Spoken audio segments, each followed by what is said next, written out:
spoiler alert, if you haven't played the game yet, you may want to wait to listen to this. Enjoy.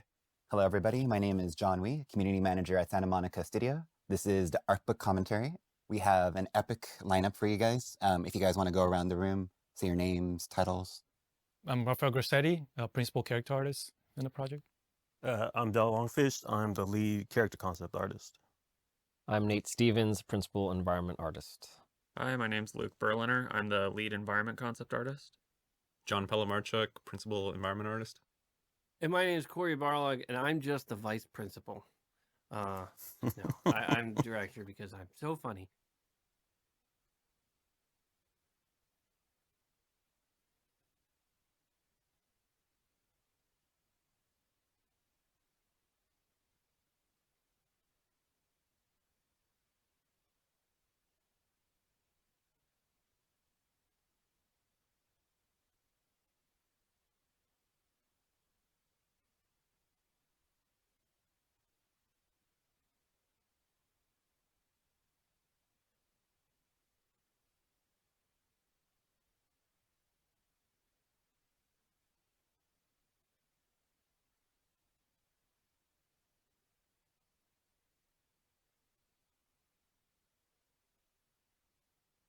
So we're going to start here with the characters of God of War, starting with our titular character, Kratos. Could you guys talk a little bit about the inception of how the design came about, transitioning to the Norse design? This took a long time to get to. Like, we know what Kratos looks like, but it was amazing how long it took to get to even just getting Kratos to look right at this higher resolution. Yeah, I think early on we started to investigate a lot of even actors and how maybe we're gonna run into scanning a person versus actually getting modeling in 3D. And we did that with Atreus, but with him, we started looking at a lot of the old games and his features and how, what do we translate to this new one? So like the early models are actually taking from God of War 3 models and trying to take it to the next gen. So we started just to sculpt a lot of the wrinkles and try to play up on the first playable.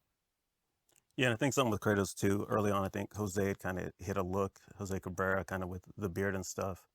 But then we were looking at kind of how the costume works. And we were looking at, do we want to go full Norse? And then what we had to kind of do is, the character has a great kind of history with him. So there's these iconic elements that we want to kind of show. So you can see where he's fully decked out, looks like a beast and all this stuff, which was a really nice direction. But what we also wanted to show is the tattoo and these things that are iconic, because we also came into this knowing that the blades wouldn't be part of this. So we wanted to leave those kind of hallmarks that we still showed with the character. So it was a lot of back and forth and a lot of collaboration on the 2D and 3D. We did a lot of that. That big bear skin was really cool. I was a fan of that. It felt a little too Game of Thronesy, but it was really neat. It kind of was evocative, I think, of the sort of mythology of the new area. But I agree. I think we very quickly realized it's just covering up a lot. It's not really, I think, doing what it could do. So it was nice to see that we kind of evolved. I think we selected 3, but in reality we did more than 40 of those sketches. Well more. Yeah, yeah. This one, like I said, it went on for a long time of really trying to figure it out. It's funny because you'd imagine that we spent, 7 or 8 games, like figuring out what this guy looks like. But it felt like we were starting from scratch, taking it to this level of fidelity, because so much, it's so easy to make it look wrong. And that's something I think, even realizing too, is like, even though we do have this established character, Kratos kind of means something a little unique to everyone else. The character's so good, kind of people own that design and who it is. So it was a lot of back and forth, but it was great. Do you remember early on when it was like the small incubation group, it was pitched like he wouldn't even have abs. He would have like a pot belly. Oh, yeah. And stuff like it was the athlete during the handlebar off-season. mustache. We were saying like he was a pro athlete during the off-season. He has that the was abs our now, pitch. that looks rad. We had a version like that without the abs for a long time, yeah. I remember too just seeing the progression of Kratos from God of War 3 to the proportions that we had now, and how we had to continue to kind of walk him away from that, because with the previous camera angle, his proportions were really pushed beyond what was normal for a human. And as we started to make the environments more realistic and do a much more cinematic camera, like, it really looked a little jarring in the beginning. Yeah, someone actually made human style hands. Remember that? They're Yeah. actually the right size and they look little in the game. It's like, look at these little hands. And the other thing I think with the costume and stuff that Corey had asked for from the beginning too is kind of with all of our cast and characters is make sure that you can kind of feel the hand of who made this, because we pick up where they're kind of subsistence living out in nature. And I think one thing you told us, Corey, was more the biker feel versus kind of the ornate pantheon that we'd seen in the previous games. So that was another kind of thing that we pulled on with the design. Yeah, tough and makeshift. Though it did turn out that when you look at all this later stuff, the armors that are more ornate, having that feel of the Huldra brothers, like that's also really cool as well. It feels awesome when you save up and purchase one of those later in the game. And I think that's a nice thing. We get like the visual arc that kind of complements the narrative arc. So you get that more dramatic kind of change in there. And then also, like you were talking about the bear skin, that was also something we had talked about early on between Kratos and the son, Raph, with the... Yeah, with the wolf and the bear. Yeah. And that changed a couple times Yeah, back and forth of like swap thing. who's going to be what. Just for readability in the game, because when we start putting Kratos in black, we run into a lot of issues of a lot of stuff not showing all the details and stuff. So we ended up changing a couple times. Yeah, and that's one of those things we kind of always try to put the intent, and something that's great about working on this game is, I think, Corey, with your story background, the narrative, there's a lot of that put in all the characters, and like the bear idea was maybe he's a little more aggressive, more impulsive, where if the son's the wolf, he's a little more sly thinking. Focusing on Atreus, what were some of the challenges of designing, Kratos' son? I know one of the first things we talked about, I think half the studio wanted the kid to be yoked out, like a little bodybuilder, kind of being a Kratos' son, thinking he should be really massive, but I think Corey's intent was to do the opposite. Like that little kid bodybuilder? Yeah. The tiny, Little Hercules. Yeah, I definitely was not too into that. I mean, honestly, the kid's look kind of came to light when we cast Sonny. Like for me, we kind of drew a bunch of stuff. You guys did the exploration where you kind of said, here's what Kratos looks like. Let's see what a 10-year-old version of Kratos would look like. And we tried to kind of do all these different versions.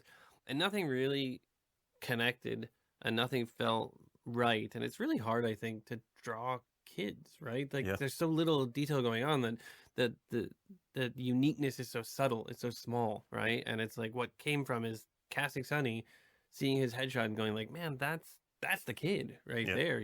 That's what he looks like. So that was a really good find, I think, when we were able to get him. And I think on the concept side, it was really nice talking about going against maybe what was expected, the idea that he's intentionally looks a little more meek. We wanted that to kind of play up his innocence with the world, because Kratos has a view of the gods and mythology that's he has one way, but we also wanted kind of this innocence and wonder to fill the world. Yeah, you need that balance, right? Yeah. You don't want to end up like the Defenders where everybody's just punching somebody. And you're like, oh, wow, there's no difference, right? You look at the Avengers, it's like everybody has their part that they play. If the kid was big and strong, then it would be Kratos and tiny Kratos doing the same thing. And it's really like each of them, as even in the game we say, like every god has their own sort of uniqueness, right? And his uniqueness is vastly different from Kratos. It's just what he carries with him is the negative sides, right? Like the bad traits of Kratos are part of his DNA. I even remember one of the early, maybe internal playtests too, like we heard lightning in the background and the kid was like, oh, is that giants fighting? And just this really cool way of looking at the world where Kratos is more like, whatever. Yeah, I think for this character too, we could imagine him growing up and all the elements that we could add into his costume, like Kratos's touches and the mom's touches and all this stuff. I think that helped bring all the visual to life. Yeah, like he's got Kratos's red sash, and when you see the mom, she's wrapped in yellow, and he's got her kind of scarf around his neck, so he's kind of walking the line between both of them. Yeah, it's this cool authenticity. I think it exists both within the creation of the worlds and the characters, is that feeling of even little details on these characters make things feel more authentic, more real. The idea of wearing Kratos's, piece of Kratos's cloth really does feel like things were assembled with whatever was nearby, whatever was around. It tells the story of the world, but also kind of identifies who the character is rather than having this perfectly made suit, right? It's kind of the early Spider-Man homemade suit versus the professionally made suit, right? Even trying to mimic some of the stuff that he sees on Kratos, like the wrappings on the hands, even though not knowing what those are, start a little shoulder pad or stuff that mimics the designs on both ways. I don't think you can see it in these ones, but we have these tattoos in the game, and Atreus has one going up his arm. And we wanted that to kind of help him with shooting the bow. So we designed it so when he actually pulls the bow back, the tattoo's in line, like that actually gives help to the arrows. So all those little arrows we try and pay attention to. Yeah, we didn't really think people would go that deep into trying to solve this. In like E3 2016, people were already solving all the tattoos on his arm. Yeah. And it was like, what, like 2 weeks before we were going to go off E3, you said, these are gibberish. Should I change these? And I was like, yes, please. We need to make those actually say something. That was a lot of the design. Same thing for the face, because you mentioned Sunny and casting him, but then bringing it to like doing characterization and bringing a lot of the story, like the scars on his face and a lot of the, growing up and being in a harsh universe. And yes, I like that we haven't answered the question of how he got the scar on his cheek, because there is a story that's going to go behind that, but I kind of want to wait for that story and use it in a later iteration of the game, but everybody keeps asking about that. Yeah, that was all has intent behind it. Yeah. I like too how you guys focused on like bringing some of the Greek stuff into the costuming, but also like he's sort of the bridge into the Norse costuming. So it's sort of that combination of his two homes. Yeah, no, and that was even like between, like Ralph said, like the Kratos sash and the scarf from the mom. Like he literally is two halves of. Yeah, and it was really fun too to play with all the upgrades and how he improves upon he's wearing, and add a little bit of that touch of the different creatures of the universe, and how do we bring that into the costuming. That was also really fun to play with. Let's focus on Midgard. Really curious, how was this first described to you to begin with, and then translated both as an artwork and then finally in-game?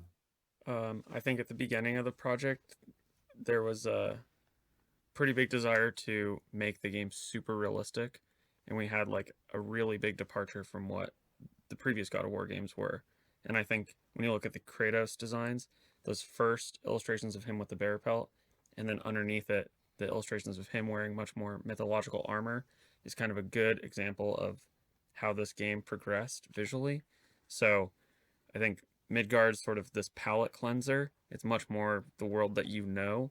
It still has a lot of mythology and mystery built into it, but it's supposed to be relatable. So when you go to the other realms, they're much more impressive. And that was one thing too, I think we talked about, especially on that, is like if everything's at 10, nothing's at 10. So the contrast between like the realms and stuff. It was also like, this game is so big that, I mean, John, Nate, you guys had to make up a bunch of stuff. I mean, we couldn't draw everything.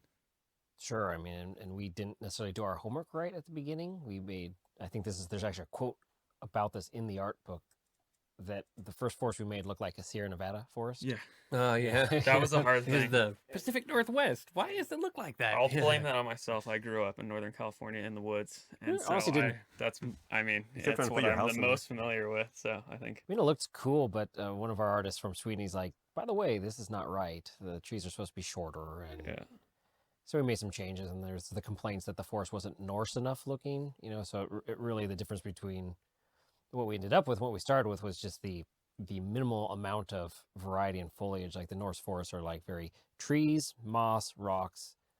There's not a huge ton of variation like you see in like some of the Also like a lot of the Colorado or something. The Scandinavian forests, they don't have a lot of underbrush, which doesn't really look great in a video game. It almost looks like you've not fully arted Looks empty. the level. Yeah. This reminds me when we had a lot of snow too, and I think it definitely tapered down a little bit. Probably would have resulted in some environment player fatigue. So as you progress through Midgard, there was definitely an anti-snow campaign for a while. Yeah. I know that I was definitely into the snow, and at one point it's just all the snow seemed to get removed from the game. I was like, what the fuck? And that was part of it. It's not Norse enough when we finally realized, okay, Norse is snow and fog. Right. And if you don't have kind of those two things, then and boat prow. Yeah. And these runes. Paintings too were like around the time when right before E3, and we were trying to nail down like what our art direction pillars were. And so all of us kind of constantly for like, was it 2 months?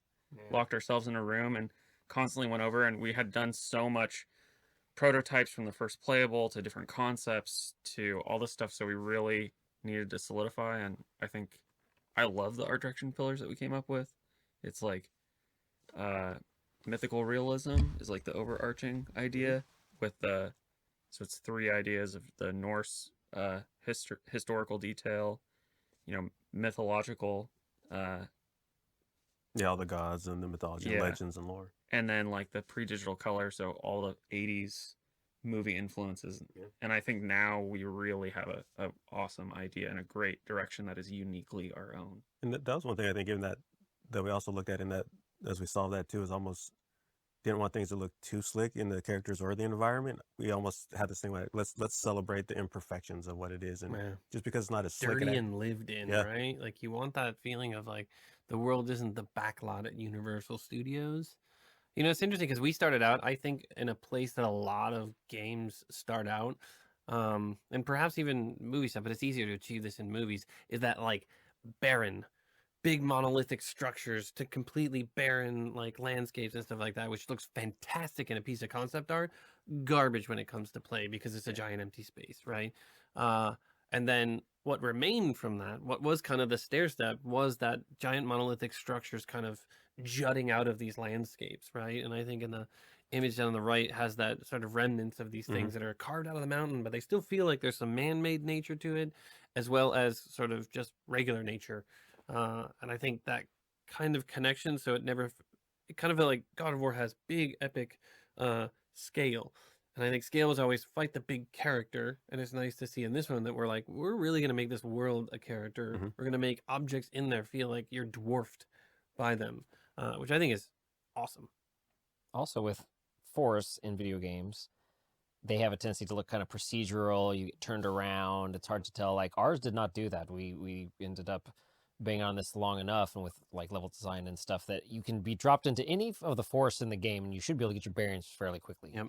We redid everyone this has a little bit of opening one personality. like 6 times, dude. Yeah, we did. I feel like We've also remade everything in the game. We remake everything like 4 or 5 times. I remember that being shocked, like just seeing all the like amazing 3D art and like Stefan and Dan and all the guys that were just making forest stuff and like running through and seeing the early stuff, and then eventually like all the amount of dead undergrowth and just detail that you guys added.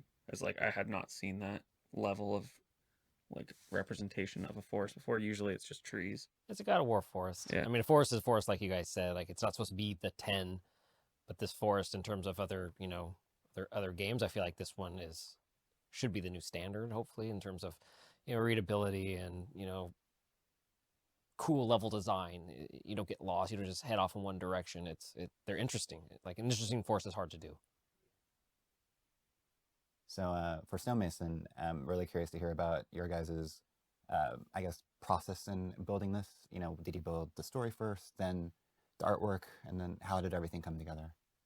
Oh, I think it was story first, right? Yeah. I mean, this initial thing came from a story that was founded in the myth that I kind of expanded upon to help touch on the concepts of sort of family relationships. The idea of everything in this game is dealing with parents and their kids. And the previous games obviously dealt with the same thing, you know, Titans and gods, and then gods and Kratos. Like everybody had that weird familiar relationships. And this is the same thing, kind of telling some stories of the giants. But I think, you know, then handing it over to all the art guys and saying, good luck. And then they get to solve the problem of how are you going to make this giant character that is a level. The funny thing is, you'd think the forest would be easy, and you would think this would be hard. But in our studio, since we've done so much stuff like this level went fairly smoothly. Uh-huh. You know, even from level design, That's true. like this, we knocked out where we struggled with forest for quite a bit. But this, we're like, oh yeah. Oh, now you're talking. Right. Giant dead guy on a frozen lake with. I guess this is the thing we take for spirit granted. Like, forest should be easy, and it really is. The things you think are easy are never easy. Nate's saying that because this whole level is a character, and we had to build it. It was very easy. We hit import. Right. Yeah. We outsourced the character portion to the character guys. It was very challenging just because of the size of this thing. And when, like Nate was saying, when level design was designing this, there was a lot of going so close to like the hand and things that, you know, everything needs to be as high res as an environment, but we don't have the same, you know, tools or knowledge or having. Yeah, you're seeing like the grooves on the palm, the Yeah, you can- tattoos there, yeah, the, crack the climb, beard moving around. the beard's wrinkles of his finger. Yeah. I think too, like we really needed some big God of War set pieces in this game. I think for a long time it was so like realistic, and we were sort of missing some of those elements. So once we kind of got this in, the Caldera, some of the other realms, like it really started to feel like, okay, this is a God of War again. Yeah, I think people I wanted people to focus on the things we hadn't done much of, because once we do the big thing, it feels like you just fall into the old patterns. So it was nice, like once people saw this come together. This was also fairly controversial in the ice, right? Yeah. With the uneven ice.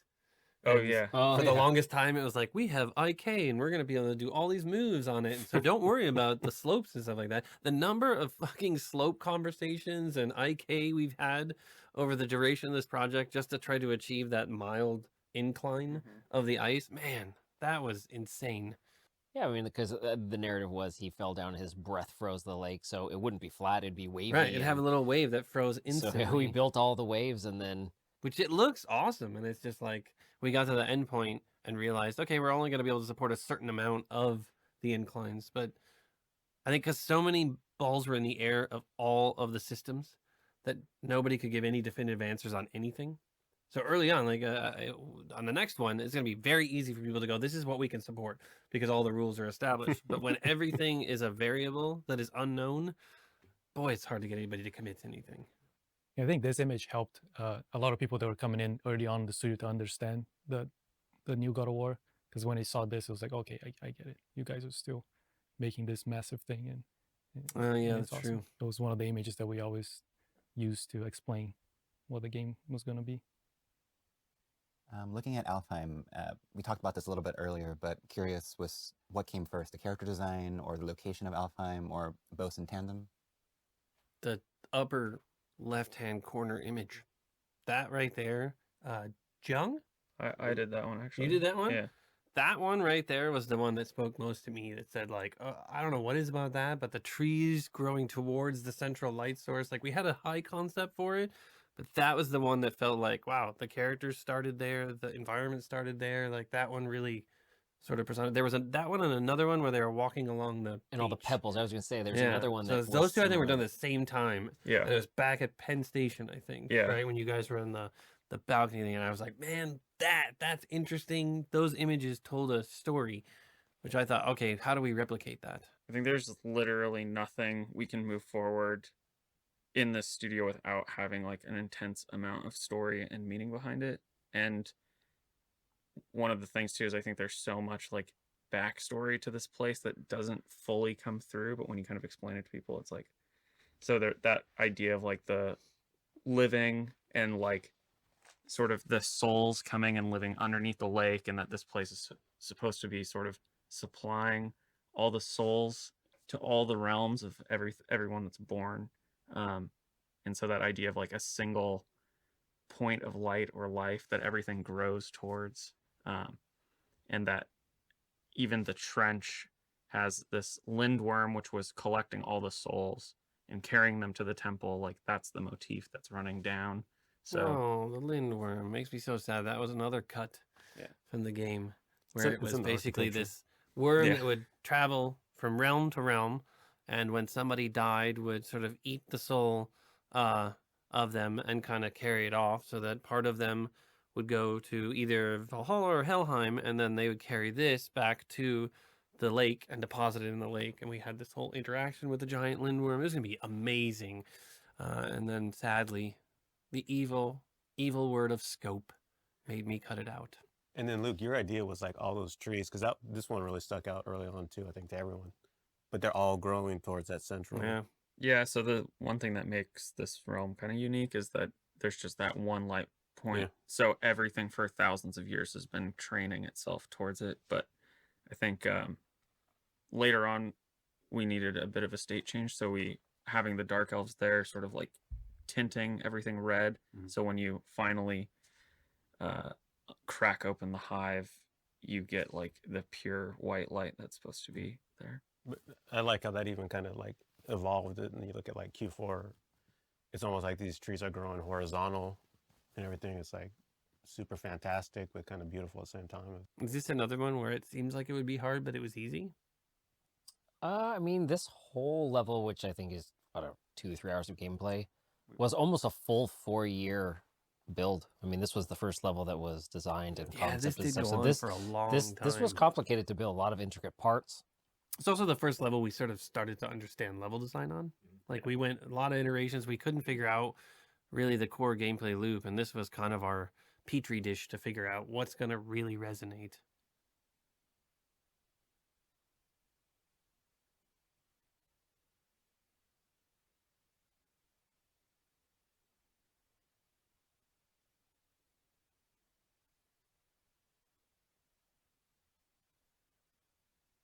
And speaking of the mountain, let's chat more about it. I'm curious about how you guys made this seem like a, an imposing force in the background at all times, for a lot of the game. Well, they drew a pretty cool mountain, and we made it in 3D and put it in the background. That sounds simple, but it took a long time to draw a mountain. The way you say it makes it seem like cool. Like a day later, we were done.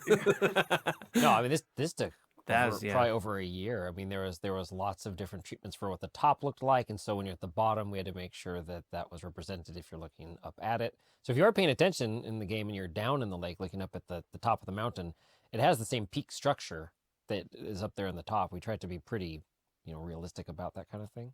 We waited a while too. Like we were drawing or building individual sections to try to nail the feel of those things, but it really wasn't until we had to do the cover art that we said, man, we better make sure we know exactly what the mountain looks like from a distance, because we knew all the pieces and we kind of had a very blurrier vision kind of view from E3 2016. But it is funny how you'd think we would start with the wide shot and then move our way in, but we kind of went in the opposite direction. Yeah, Timo really did an awesome job of making that mountain for the E3 2016 in the skybox, I think. And then Mark casted on one of the concept artists. For a while, we were trying to add more symbolism to the mountain, so he was trying to like anthropomorphize it, maybe like adding like more of a motif of like a bear or wolf or some kind of more mythological thing, and it started to feel maybe too much like a animated film, like a Brother Bear or something like that. And so yeah, it really wasn't the pack front that it was like, oh yeah, that's what we should make, and that's also what we're going to advertise the game with. Of all the animated films you could pick, Brother Bear was your example. I like that. Yeah, you're welcome. Fantastic. Deep cuts. Yeah, so let's chat about Niffleheim as well. Curious about challenges.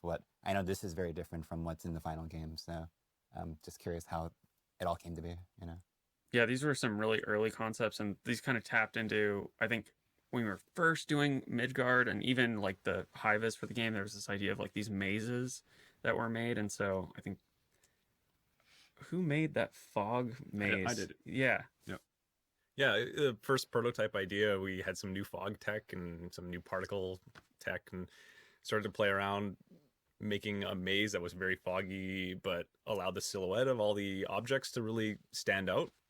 And that would play into the mystery. And then we started to layer on a lot of lore with it. And then that there were these plants within the maze, and they were poisonous, and they were the ones that are kind of emanating all the poison, and you can, go around them and get protection from them and everything. So just all layered upon layered to build this unique world. I do really like a lot of the architecture stuff you guys had here that we never really did in the end, but I mean, there still is sort of some aspects of it, I think, and that like greenish kind of mustardy feel. So yeah, I think that core concept for me from a design perspective that really started to make it work was when we had talked about it essentially being a world that is filled with a curse. And when you enter into the curse, you start getting damaged and hurt. So when you go there early, you're not able to be protected against that. And it is kind of that feeling of like, all right, I got to kind of armor up and I got to get the right sort of equipment to be able to survive the curse for long enough to be able to go explore this world, which I think that's kind of a cool confluence of things. It's like those early, it's like Wind Waker, when you got to go get the lead boost to go in the cave with the wind, right? And I love that kind of marriage of the mechanics and the things that you get, sort of being able to combat nature, right? So the hero versus environment.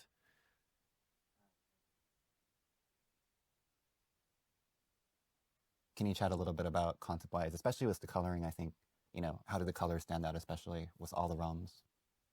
The interpretations of Jotunheim in sort of popular entertainment right now kind of have the classic interpretations of the mountains and the blue and gray stone with the snow cap, very Lord of the Rings, right?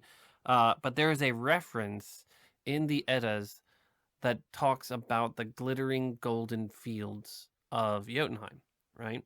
And it's the only reference to that. Most of it still supports this concept of giants living inside of a mountain, which I still like the idea of the interior of the mountain stuff. But I was like, all right, well, I'm going to try to find as many of these sort of obscure references that still give us an anchor in the myth. And I really liked the idea of kind of leaning into that and saying, let's look at this in a slightly different way, right? Let's have a Jotunheim that feels like our own one instead of saying, oh, well, Gandalf could be right around the corner, right? Going with Frodo up the mountain kind of thing. And we don't really want that association. We need it to feel like our own. And there's this whole story about the giants and kind of them feeling almost like refugees in the myth. They retreat to Jotunheim and they kind of lock it out and prevent anybody from getting in because Thor and the hammer were super powerful and Odin was kind of a dick. So I think, those things sort of started everybody drawing on these things. But yeah, it went a long time, I think, trying to figure this out and try to make it work. And even in the playtests, we had people going like, this was it. Like when it was early and it was like really like the roughest geometry that we had gotten back, really not a great looking thing and a really crude lighting pass. People finished the game, right? So it was playtest like last year, early 2017. And they're like, I finished the game and I get to the desert in New Mexico or something like that. And they're like, this sucks. They're very disappointed because it wasn't a lot there. But as everything started to come together, as the art went in, as all the lighting came in, all the effects and everything, people started to really understand that it wasn't that it actually felt like this fantastic, unique ending to their journey. And I think some of the design, Luke, too, ties into the earlier giant piece where it's the stonemason and you guys did their masters of stonework. So this whole environment was kind of pulled from the carvings and statues and all that stuff. So a lot of the, I think, larger architecture in Midgard was made by the giants, and then we tell the story of their exodus to Jotunheim in the mural, that's in this space. Yeah, it does feel like you're, spoilers, you're walking through like a cool museum, like when you walk in there, you're sort of feel small. You see all these cool sculptures, you're walking by, you get to interact with things and hear stories about what's going on, which to me, I think is really interesting that it's like environmental storytelling, perhaps a little heavy-handed on it, but like in a neat way, like in a way that I haven't seen too many games do. Helheim looks colder than Midgard. Curious what artistic touches in-game artistically you guys added to this to make it seem...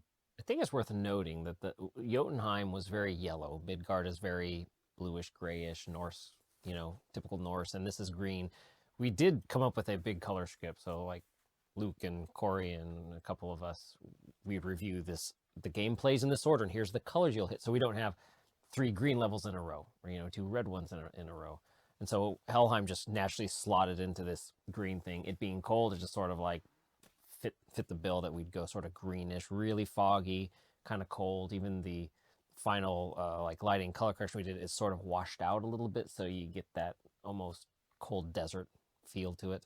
Yeah, but green is was sort of from the get-go, like the visual target for this.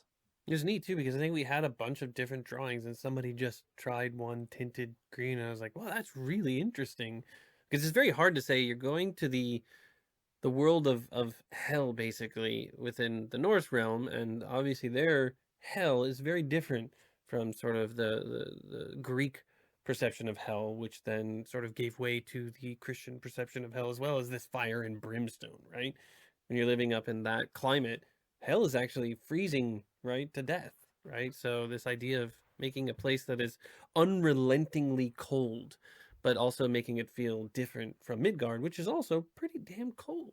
Yeah. And different from Hades in the previous games, which was like black rock and red lava. Right, yeah. And so like we came up with the idea to like have this sheared shape type look where you'd have a normal shape and look like someone just kind of cut through it and then offset it a little bit.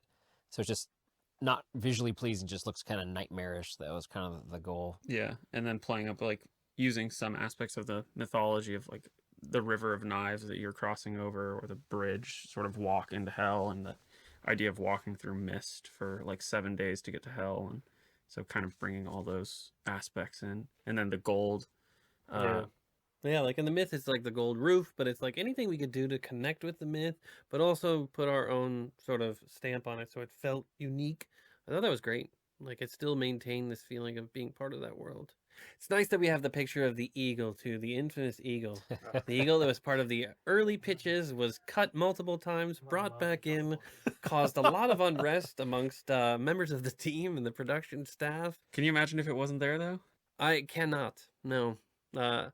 I definitely think that the saga of the eagle is a story in and of itself. Honestly, it would make this fantastic sort of narrative journey when you understand how long and hard we fought for it and what it ended up being. Honestly, it's in there and it's like it's not a big boss or anything like that.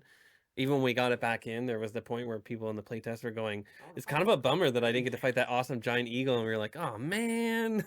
Just wait, just wait. After all the work to get it in, now we got to make it not so visible so it doesn't feel like it dwarfs the guy that you're actually interacting with. We're just always trying to find ways to combine those two things, characters and environments, and tell the story. I think the eagle is a big part of just even telling that wind blowing and kind of washing out the souls as they walk through the bridge. Like, that's a cool kind of combo with environment and characters that we try to do it everywhere. Yeah, I think like that's a really good part of this game, which we've touched on in previous games, that I think we're really starting to understand a good methodology of working and how to integrate that is feeling like characters and the world are fused together so that sometimes the characters are not necessarily AI that you're going to interact with. They're a part of the world. They're the storytelling, the environment, the Witch of the Woods house, right? It's just this awesome confluence of all you guys getting together in a room and trying to come up with a clever idea. And then the one that was like, "That's insane, we can't do that." And it was like, well, that's the one we're going to do that. Challenge accepted. Yeah, it's just great. Like, I think that is one of the best parts of working on these games. How did the concept of the turtle come about? And the turtle home and maybe the interior as well? We knew in a conversation I was having, God, this was back when Chris Sutton was here. I had a conversation with him about like, we need to do something interesting. Like, it's cool to have the interior of her house. We got to do something that's unique, right? That makes it feel like, this is a unique house.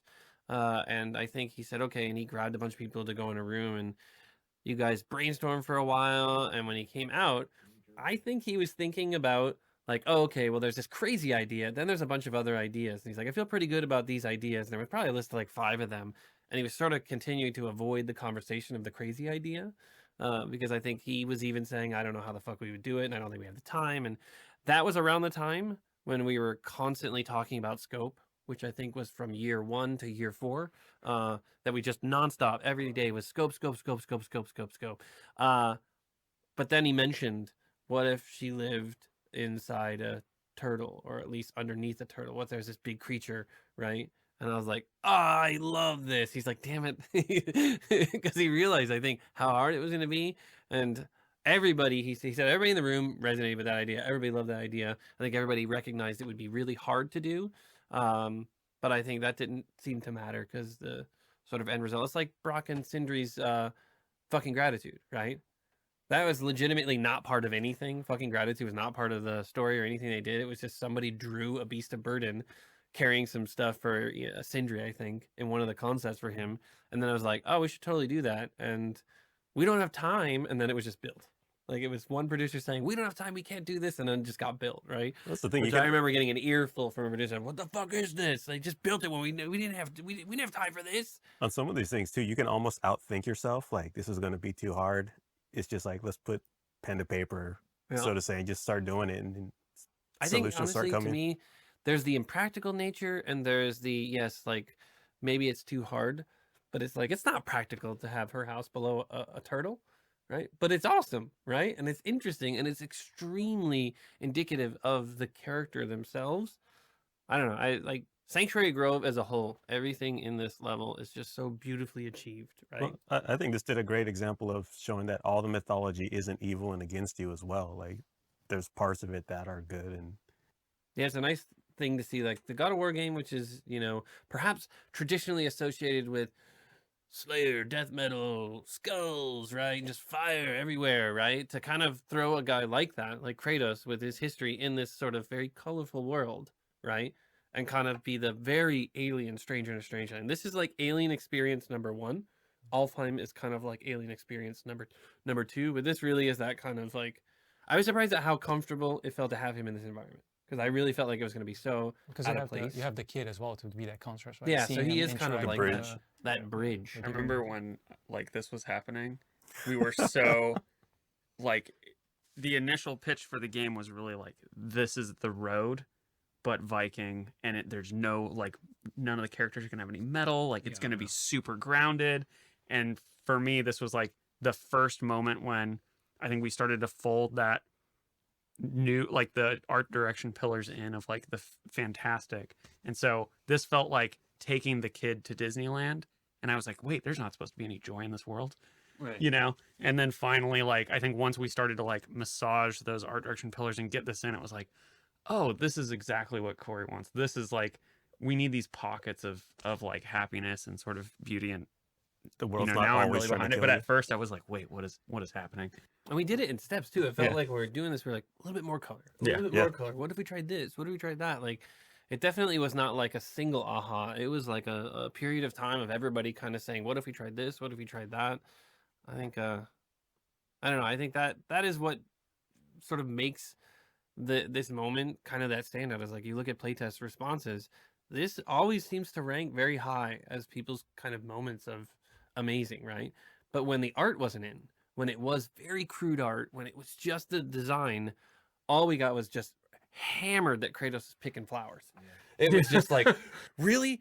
Flowers? Kratos is picking flowers? This is ridiculous. How far he's fallen, right? Some dude was so pissed at us in the playtest, but then like 3 playtests later, when the lighting and the art finally came in, nobody is saying that, right? Nobody is berating the fact that he's picking flowers. They're more like, this was an amazing sort of revelation, right? And when it all kind of comes together, I don't know. Like, to me, this is the sort of fantastic collaborative end result, right? Where it is like, there is no one person responsible for this. This is literally every single person saying, what if you tried this? What if you tried that? It's even GameSpot is involved in this one, because the name of the freaking turtle is when they named the kid incorrectly. Oh yeah, that's right. Charlie. So yeah.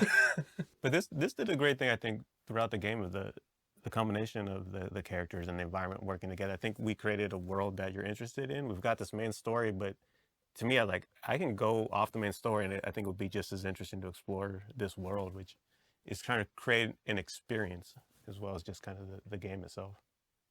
In terms of character design, anything you guys want to call out that you guys are really proud of from the iterations here? Vance, Yep, right? That Vance. did these, Vance Kovacs.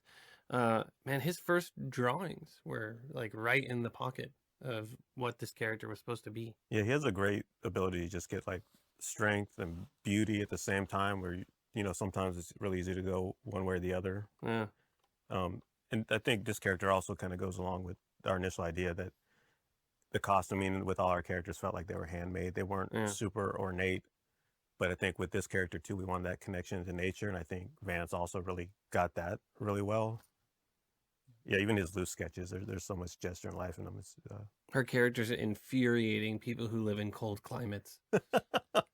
She doesn't nobody wears enough clothes in the game apparently, except they're gods, or they're like local. She's a witch, right? So she's able to make her feet not feel cold. There is a dude called the Iceman who ascended a mountain in his shorts with no shoes, right? So it is humanly possible for an average regular human to survive in these kind of conditions, right? But these are not regular humans. These are mythological figures.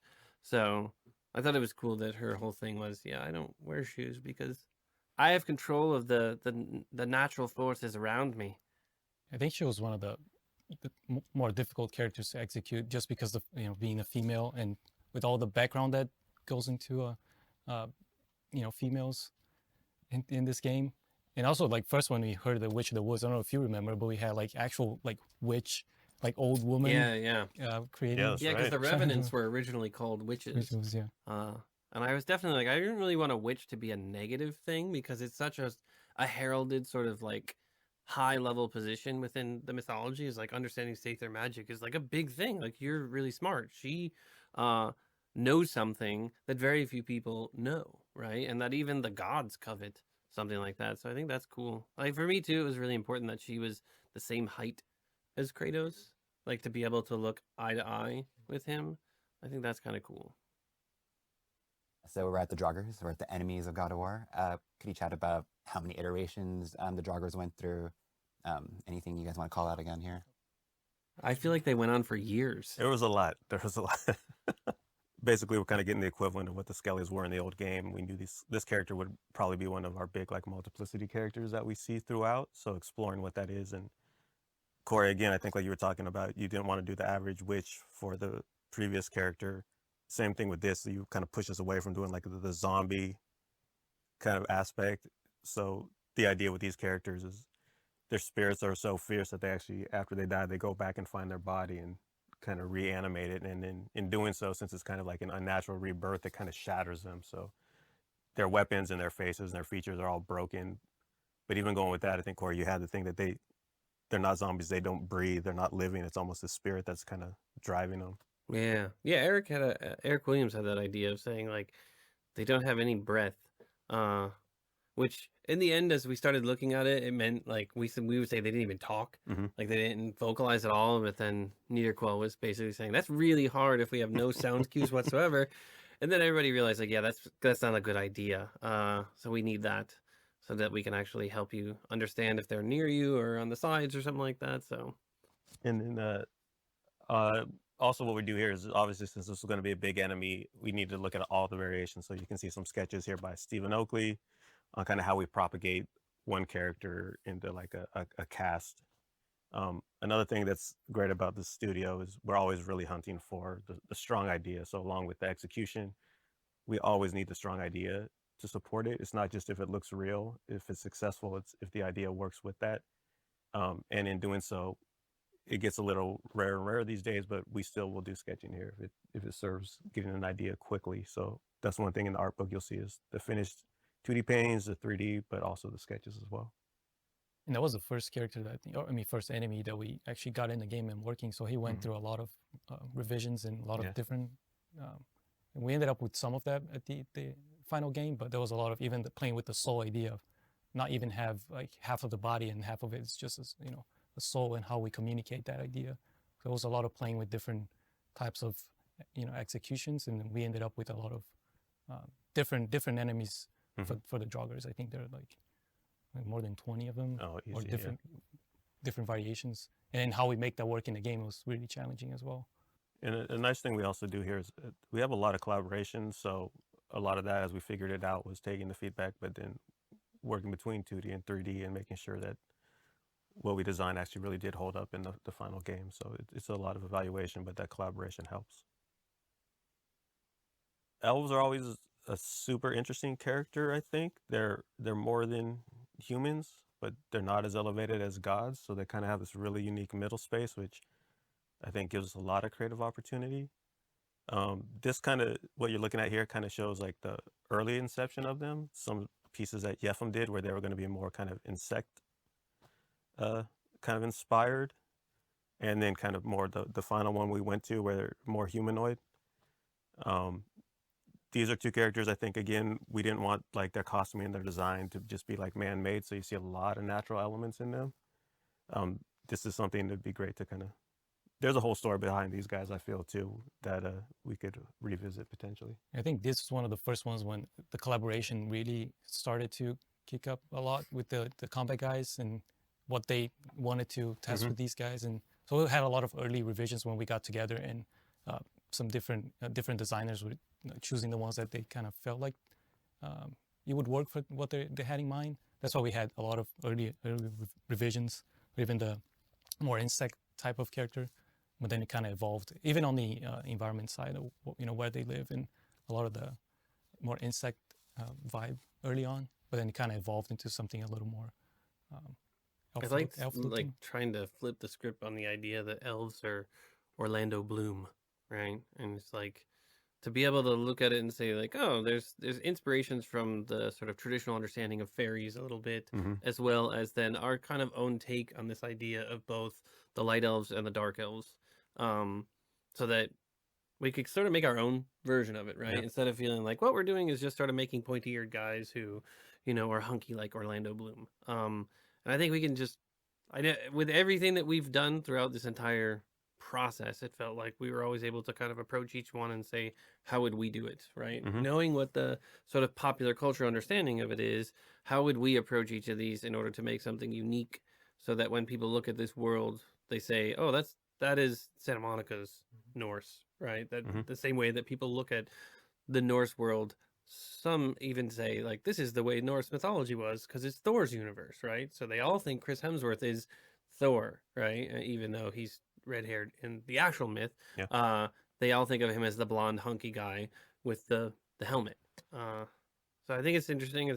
Hopefully it will be effective and resonate with people. Yeah, I think the historical reference as well helped a lot on this one. When we start adding a lot of that stuff, like this has a lot of the tribal influence that we selected early on. That's when I think it kind of starts to resonate with people and make it work. And same thing for the light ones, that it's not in here, but there's a lot of that contrast when they have a lot more ornate designs and the feeling of more. And everyone's calling them the dark ones and the light ones. And this was very intentional because early on in the project, when talking about things like elves or fairies or dwarves, everybody had a very knee-jerk D&D reaction. So I made a concerted effort to rename things so that people would get more comfortable with the idea, instead of every time I'd say like, we're going to talk about elves, they'd be like, oh, okay, just God of War, why are we talking about elves, right? So I think it wasn't until like what, 2 or 3 years in where it was like, okay, we're going to change the elf or the light one name now back to light elves, because it seems like everyone's comfortable and we don't have to have the D&D discussion, right? I feel like we had to over earn and it a over little again. But that's quite funny that we have to almost fool ourselves so that we're comfortable with working in the space, instead of constantly going back to the well of, Lord of the Rings had elves and this is what they look like. No, but I actually think that really helps, because it kind of breaks us out of a character type that has so much history associated with. Makes you look at it as a unique thing, as opposed to like the history and the weight that it carries, right? That everybody's like, oh, it's elves and fairies. Yeah, I get it. Yeah, and one thing we did too with this character, and the light one is kind of the counter to the dark ones, even though they're opposing. On first look, we wanted them to feel very drastically, but on second look, you might realize that there's actually some similarities between them, just kind of that they're from the same realm and they do share some kind of history. They are two sides of the same coin, you know, like they are intrinsically tied together, and just like different human beings wanting to fight each other, they are the same, and yet they have conflict. So looking at the Revenant, just curious about the story behind the design with the lantern, the hay, all the elements that go into it. I think this one was really like make something different and unique that feels like it's not the Wish that you've seen before in different games. So it was a lot of sketching by Yefim again. Yeah. Of just trying to come up with something that feels unique. I feel a lot like Bloodborne also came out like right at the time when we started designing. Yeah, that was frustrating as hell. Because honestly, Yeah, a lot this of came. Three, Like, The initial thing with the rake came from an etching that I saw about, sort of medieval Europe when they talked about the plague. They called it pestilence or pesta, Yeah.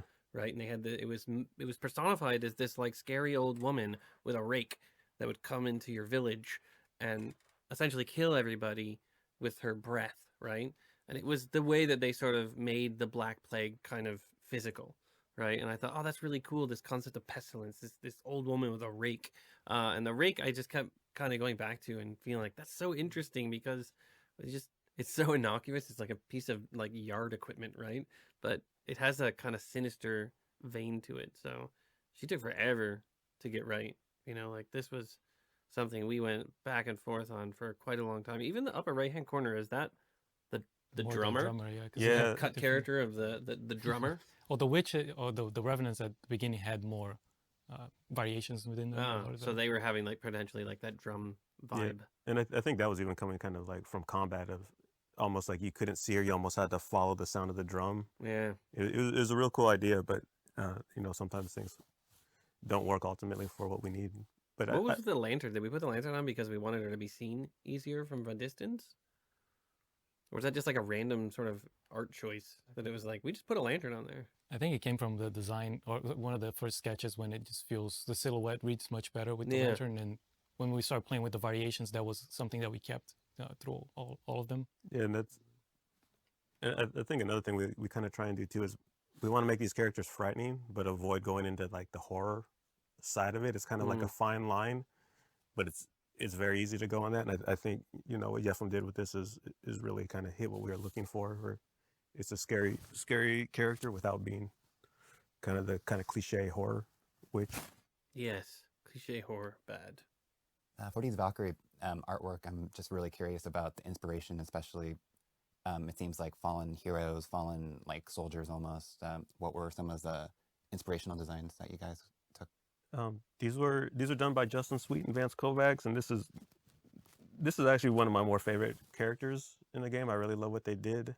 Again, inspiration came from Corey. I think again, kind of playing against type, he had the idea about the harness as the wings, not going with the natural Oh, yeah. set of wings. So that it's more like a plane captain getting their wings. Like Yeah. there's a sort of a graduation. Like you become the shield maiden, the strong warrior, and what you get out of that is the physical wings as kind of like your mark of being a Valkyrie. Yeah, kind of almost. Yeah, I think one time we were talking about maybe like Odin gifted it to him, or was it very special for them to get it? And It's a little like the blades, Yeah. right? So Odin gives it to him, and it feels like a gift, but honestly, it's more of a sign of servitude. yeah, and Vance and Justin did these great things where they're almost wearing these death masks, and within those we kind of tried to theme each of them after a different animal, so each one had their own unique design. And I think what came from the wings and the harness also to complement this was a unique gameplay. And what we do with the gameplay is, one, they've got the wings to attack, which is really unique in our character cast, but secondly, where Kratos has the Bifrost and is able to kind of go through realms a little bit, he's kind of learning that magic where these Valkyries have a mastery of it. So even when you attack them, they can kind of almost pull weapons out of different realms. So you may not see them with a sai or a blade, but they'll have it right there. It's like their attacks can switch really fast, which is super unique. And Yeah, even that we started add a lot of the Bifrost energy and how things act in the universe and pulling stuff from different realms. So all the effects and all that stuff kind of plays up on the same vibe. And the Those same thing with helmets the were wings. kind of a breakthrough moment. Yeah. Like the first one that was done, and we were like, oh my gosh, that's cool. And starting to theme them after kind of the cardinal animal of each of the Valkyries. I was like, oh, that to me was like that awakening moment of like, oh, I can really see how these will work. Because all the drawings were really cool, but it's hard to make a Valkyrie that feels like our own. Yeah. Because they're so widely understood, and kind of the tenets of what a Valkyrie is are hard to take away. You can't really strip those things away, so you end up having a difficult time distinguishing yourself. But I think we did a pretty good job of that. that's one thing I like about the mask too, is it takes away the emotion in the face. That's why, like, again, this was like frightening versus horror. That's why sharks are scary to me. You can never tell what they're thinking. It's Because just they wear like, masks? yes, Valkyrie masks. And that's my character concept mind. You're like, that's not... I'm going to pitch that game next. Sharks that wear masks. That character was also cut, the shark with the mask. But next game. It's interesting, too, because, you know, as you find out when you play through the game, you understand the connection of Odin to the Valkyrie. And part of those helmets, while they are ornate and they kind of disguise, they also sort of dehumanize, if you will. Yep. They take away who the person is underneath, which is kind of, you know, very beneficial for Odin. That's something Odin would want, is to turn them into kind of his soldiers. Any emotions, characteristics that you feel successfully translated in your artwork here?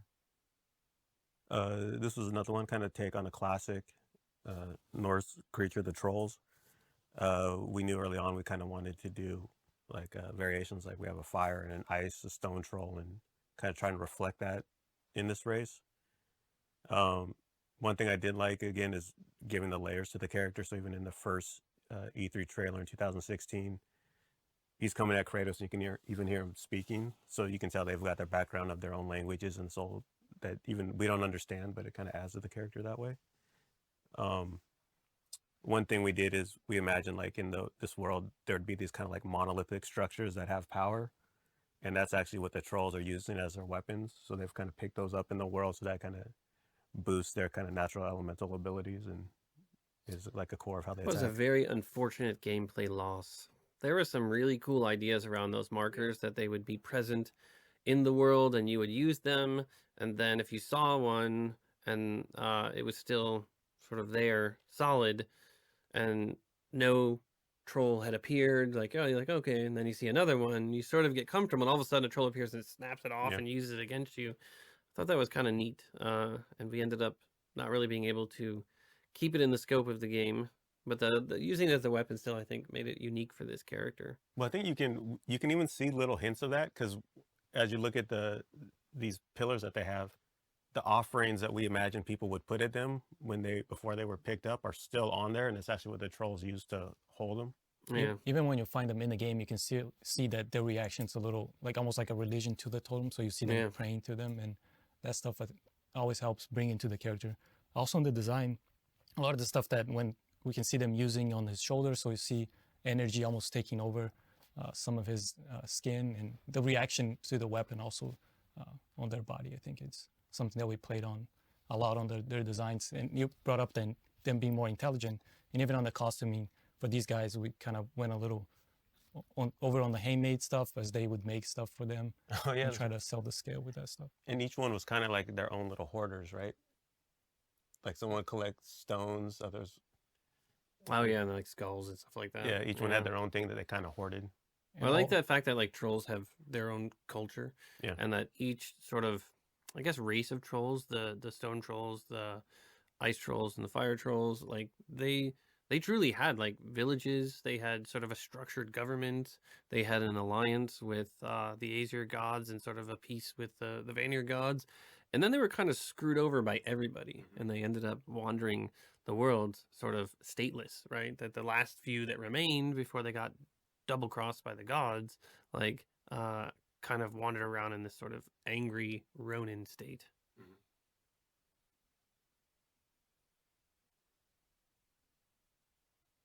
Board of discussions about how you guys came to the final designs of the dragons.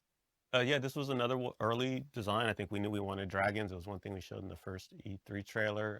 Here are some sketches by Steven, some pieces by Justin Sweet.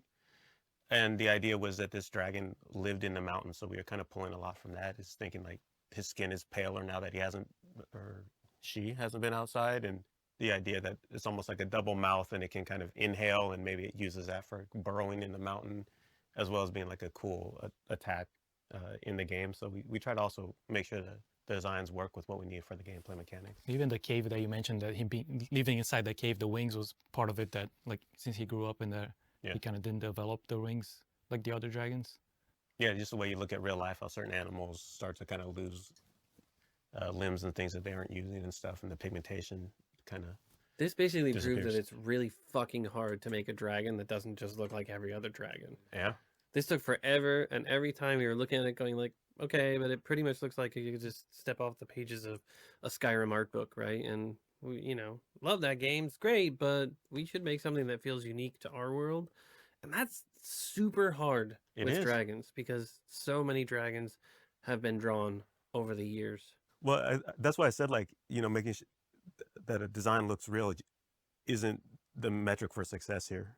I think that we've been in a ton of meeting courts too, where you've been like, this looks great, but we need to still push it, Right. and that's like a blessing, but it also is hard work. Focusing on the weapons, just overall, like what were some of kind of the core values or foundations that you guys were starting with in building these weapons? Well, for me, it was that the blades are such a part of Kratos. He's like the character, so making this new weapon, the axe, was a big deal. Trying to make something that could kind of carry that same weight. And at the first E3, I remember being at E3 with the team, and people responded really well to it, and that was kind of like a sigh of relief.